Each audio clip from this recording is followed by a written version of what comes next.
मध्य प्रदेश में आज मुख्यमंत्री मोहन यादव के शपथ लेते ही एक नए नेतृत्व युग की शुरुआत हो चुकी है। इसके साथ ही 2005 से 2023 तक कांग्रेस के 1.5 साल के शासनकाल को छोड़ दिया जाए तो लंबे अरसे तक मध्य प्रदेश के मुख्यमंत्री रहे पूर्व मुख्यमंत्री शिवराज सिंह चौहान की विदाई भी। चौहान की विदाई में कई भावुक कर देने पल भी सामने आए हैं। मुख्यमंत्री शिवराज ने कल एक प्रेस वार्ता कर अपने लंबे कार्यकाल की बात की और विकास के महत्वपूर्ण आयाम गिनाते हुए नए मुख्यमंत्री मोहन यादव को बधाई दी। आज शपथ ग्रहण के बाद भी जनता के बीच शिवराज सिंह चौहान की लोकप्रियता दिखाई दी। मुझे पूरा विश्वास है कि मुख्यमंत्री श्री मोहन यादव जी के नेतृत्व में भारतीय जनता पार्टी की सरकार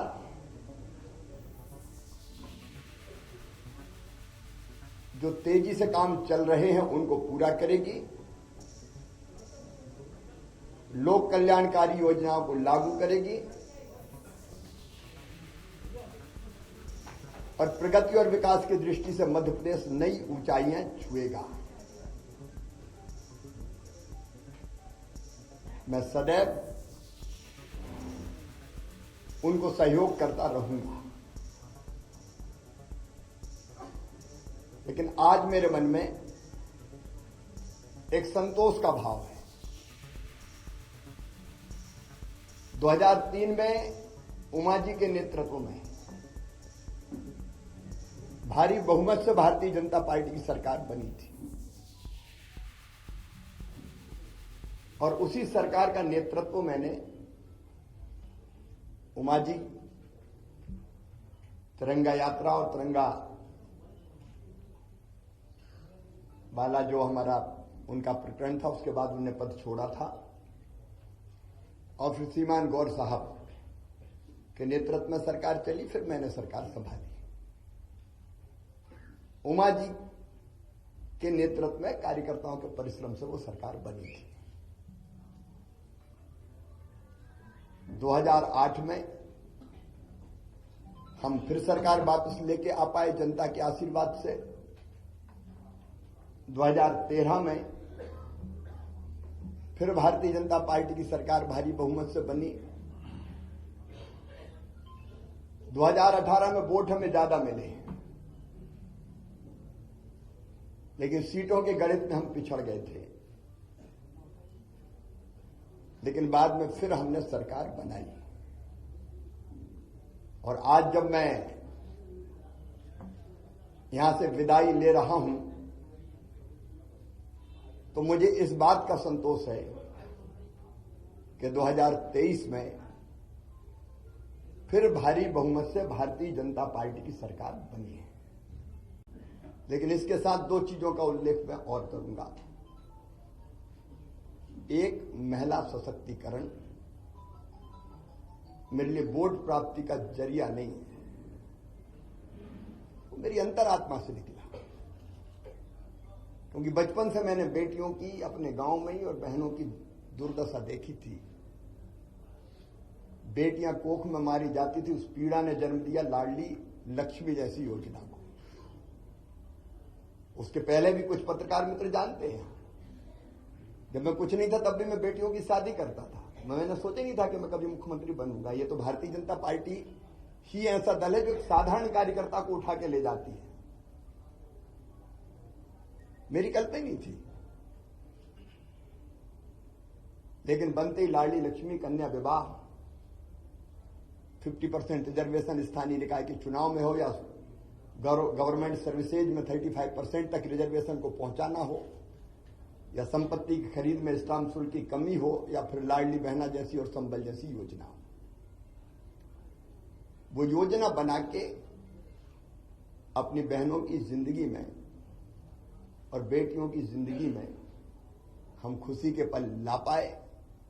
और लाडली लक्ष्मी जैसी योजना से सेक्स रेशियो में परिवर्तन आया, वो केवल कागजी नहीं रही।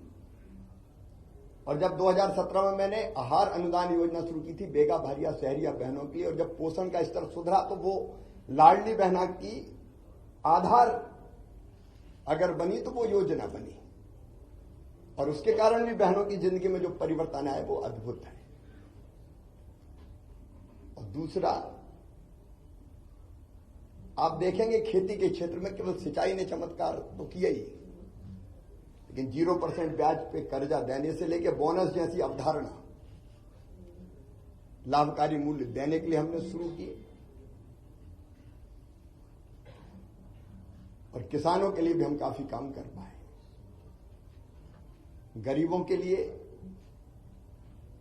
मैं एक एक योजना का नाम नहीं लूंगा, लेकिन अनेकों कल्याणकारी योजनाएं, और पिछला जो कार्यकाल अभी जो गुजरा है, ये तो कोविड के दौरान 2 साल तो कोविड रहा, 1.25 साल ही हम ढंग से काम कर पाए। और कोविड में भी मैं एक चीज मुझे रोमांचित करती है, जब मजदूर पैदल आ रहे थे अपने सर पे गठरियां रख के, तो मेरी अंतरात्मा ने कहा कि मध्य प्रदेश की धरती पर कोई मजदूर पैदल नहीं चलना चाहिए। वो कठिन समय था, बसें लगाना और लोग नियुक्त करना, कर्मचारी अधिकारी, लेकिन हमने मध्य प्रदेश की धरती पर फिर मजदूरों को पैदल नहीं चलने दिया। सीएम राइज स्कूल में मानता हूं अस्पताल में जन्म लिया इस योजना ने, जब मैं भर्ती था कोविड में खुद। तो कई तरह के काम ऐसे हैं जो हम कर पाए, और आज एक संतोष के साथ एक अच्छी सरकार और अच्छा नेतृत्व पार्टी ने तय किया है। उनको सौंप के हम आगे का सफर प्रारंभ करेंगे। गड्ढों वाली सड़कों से शानदार हाईवे वाले सड़कों का प्रदेश मध्य प्रदेश बन गया। अंधेरों के घेरों से निकाल के उजालों की नई दुनिया में हम मध्य प्रदेश को लेके आए। कृषि के क्षेत्र में चमत्कार हुआ है, आप सब जानते हैं, मैं नहीं विशेषज्ञ कहते हैं। 159 लाख मीट्रिक टन से उत्पादन बढ़ के 619 लाख मीट्रिक टन हुआ। एग्रीकल्चर ग्रोथ मध्य प्रदेश की चमत्कृत करने वाली है, और वही मध्य प्रदेश की आर्थिक प्रगति का फिर बड़ा कारण बनी। 11,000 रुपया पर कैपिटा इनकम से हम 1,40,000 रुपया तक लेके आ पाए। 71,000 करोड़ की जीएसडीपी को हम बढ़ा के आज 14 लाख करोड़ के पार ले गए। इंडस्ट्रियल ग्रोथ रेट भी हमारी 24% पहुंच गई। और सामान्य शब्दों में अगर मैं सोचता हूं तो भट्ट सुअर से हमारा सफर यहां शुरू हुआ था, उससे मेट्रो ट्रेन तक का सफर हमने तय किया।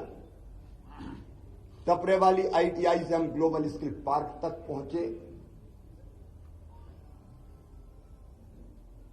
मेडिकल कॉलेज नए हो या सीएम राइज स्कूल हो, टूरिज्म के क्षेत्र में काम करना हो, या सांस्कृतिक पुनरुत्थान का एक नया दौर प्रारंभ करना हो, जिसमें महाकाल महालोक से लेके देवी लोक और एकात्म धाम जैसे केंद्र स्थापित हुए। ये सारे काम मेरे मन को संतोष देते हैं और लगता है कि हम कुछ सार्थक कर पाए। लेकिन इसके साथ 2 चीजों का उल्लेख मैं और करूंगा। एक, महिला सशक्तिकरण मेरे लिए वोट प्राप्ति का जरिया नहीं है, वो मेरी अंतरात्मा से निकला। क्योंकि बचपन से मैंने बेटियों की अपने गांव में ही और बहनों की दुर्दशा देखी थी। बेटियां कोख में मारी जाती थी, उस पीड़ा ने जन्म दिया लाडली लक्ष्मी जैसी योजना को। उसके पहले भी कुछ पत्रकार मित्र जानते हैं, जब मैं कुछ नहीं था तब भी मैं बेटियों की शादी करता था। मैंने सोचा नहीं था कि मैं कभी मुख्यमंत्री बनूंगा। ये तो भारतीय जनता पार्टी ही ऐसा दल है जो एक साधारण कार्यकर्ता को उठा के ले जाती है। मेरी कल्पना नहीं थी, लेकिन बनते ही लाडली लक्ष्मी, कन्या विवाह, 50% रिजर्वेशन स्थानीय निकाय के चुनाव में हो या गवर्नमेंट सर्विसेज में 35% तक रिजर्वेशन को पहुंचाना हो, या संपत्ति की खरीद में स्टाम्प शुल्क की कमी हो, या फिर लाडली बहना जैसी और संबल जैसी योजना हो। वो योजना बना के अपनी बहनों की जिंदगी में और बेटियों की जिंदगी में हम खुशी के पल ला पाए। और लाडली लक्ष्मी जैसी योजना से सेक्स रेशियो में परिवर्तन आया, वो केवल कागजी नहीं रही। और जब 2017 में मैंने आहार अनुदान योजना शुरू की थी बेगा भारिया शहरिया बहनों की, और जब पोषण का स्तर सुधरा तो वो लाडली बहना की आधार अगर बनी तो वो योजना बनी, और उसके कारण भी बहनों की जिंदगी में जो परिवर्तन आए वो अद्भुत है। और दूसरा, आप देखेंगे खेती के क्षेत्र में केवल सिंचाई ने चमत्कार तो किया ही, लेकिन 0% ब्याज पे कर्जा देने से लेकर बोनस जैसी अवधारणा लाभकारी मूल्य देने के लिए हमने शुरू किए। और किसानों के लिए भी हम काफी काम कर पाए। गरीबों के लिए मैं एक एक योजना का नाम नहीं लूंगा, लेकिन अनेकों कल्याणकारी योजना। और पिछला जो कार्यकाल अभी जो गुजरा है, ये तो कोविड के दौरान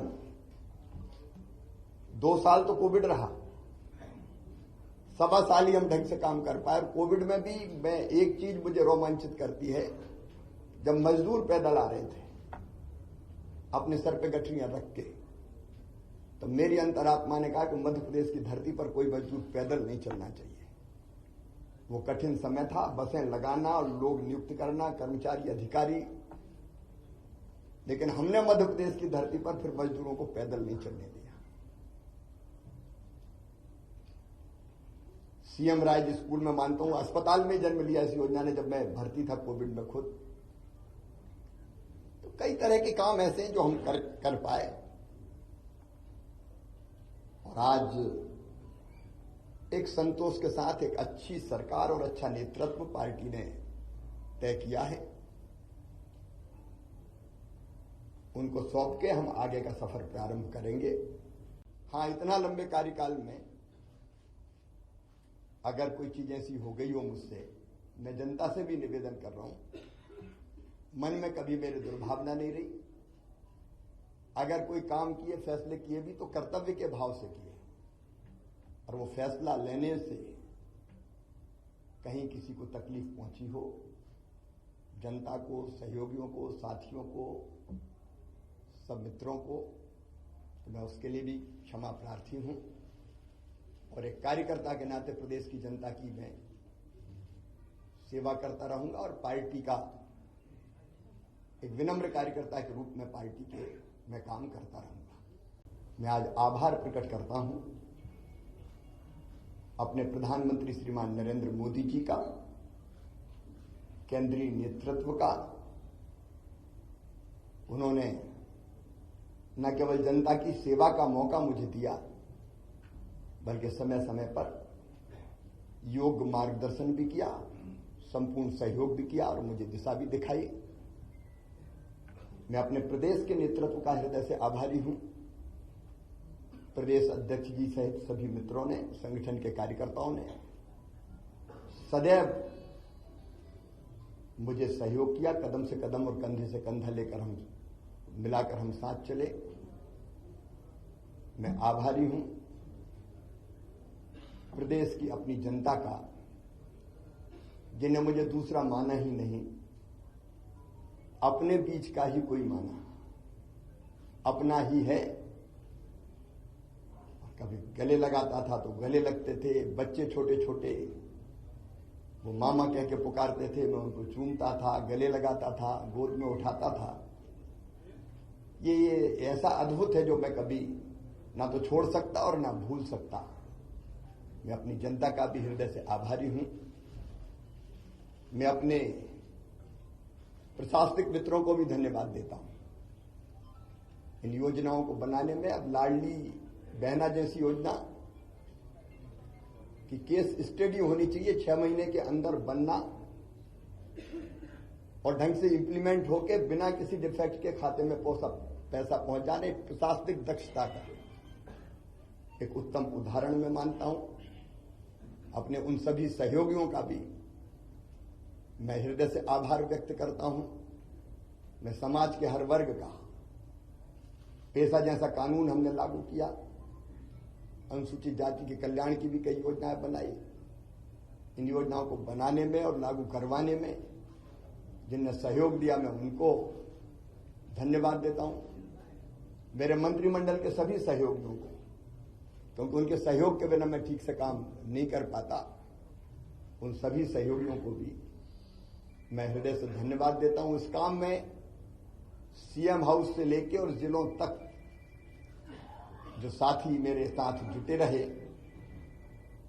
उनको मैं बारंबार धन्यवाद देता हूं। पत्रकार मित्रों, मैं आपको भी हृदय से धन्यवाद देता हूं। आपका सदैव सकारात्मक सहयोग प्रदेश के विकास में मुझे सदैव मिलता रहा।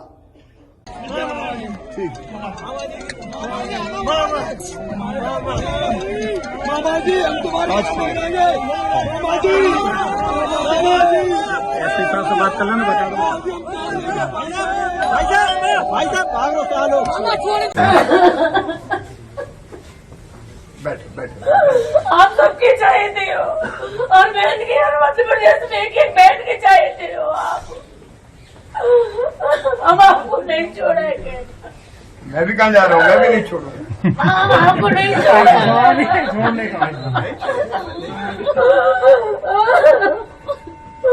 वो वाली बात नहीं है, लेकिन बात ये है